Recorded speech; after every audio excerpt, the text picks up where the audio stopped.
Because inside the white clouds of ice crystals, lightning and thunder are formed 100 times stronger than on Earth. But also, Jupiter's vicinity, seized by organized chaos, is worth exploring. What else to call the swarm of Jupiter's almost 80 moons, the orbits of which you're just looking at?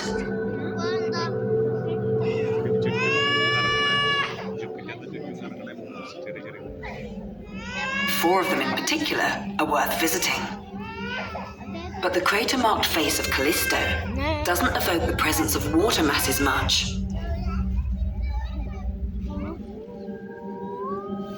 Grey Ganymede, with its strange fragmented surface, looks about the same.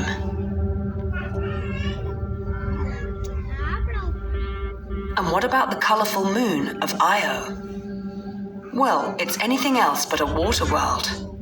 Its core, heated by the tidal forces of the planet, produces hot lava rather than water.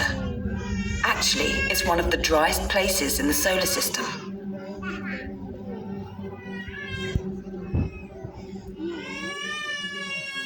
There's only one left, Europa, whose surface looks like wrinkled light ice.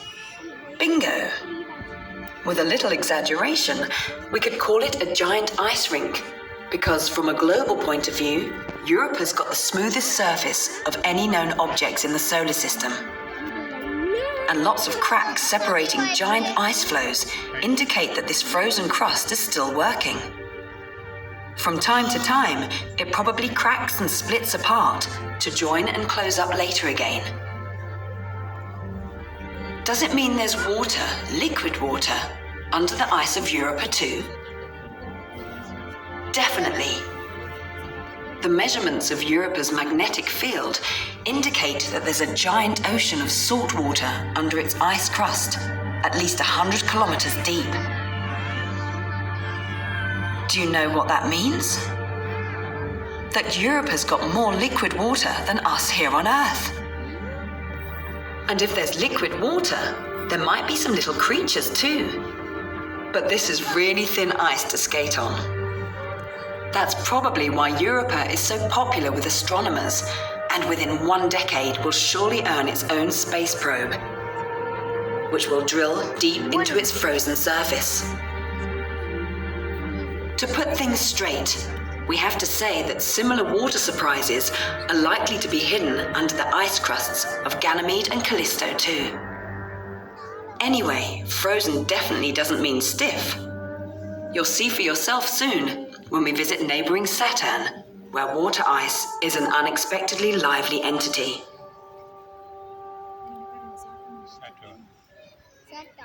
There's clear evidence right in front of your eyes.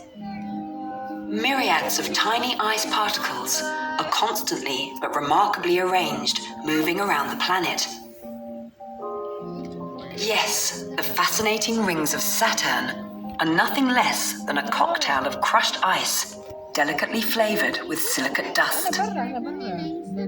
It seems incredible, but with a diameter of almost 400,000 kilometres, they are only 10 metres thick.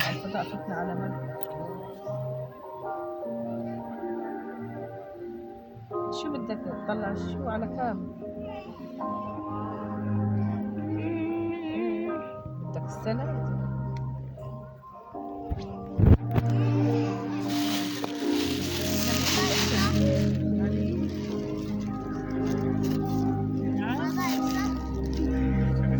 Where did they come from?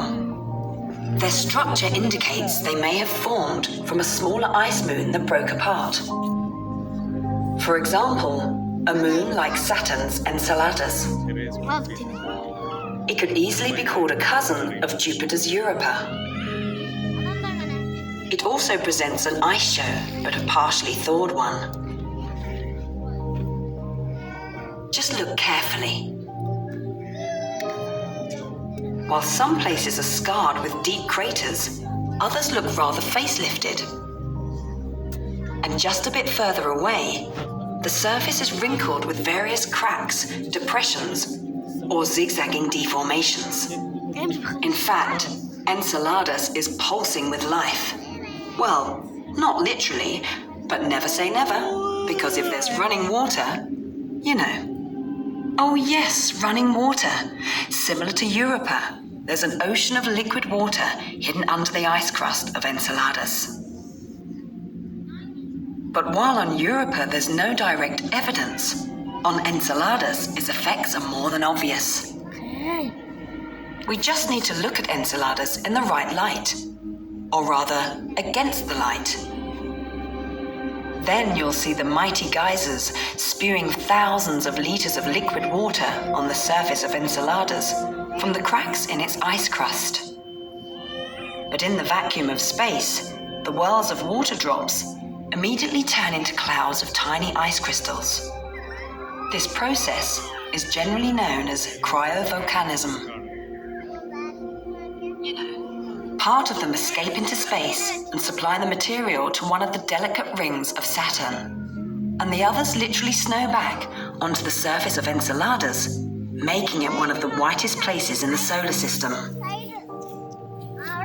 But what heats the core of Enceladus to make the ice thaw and the hot water spew out? Gravitation. Saturn, as well as some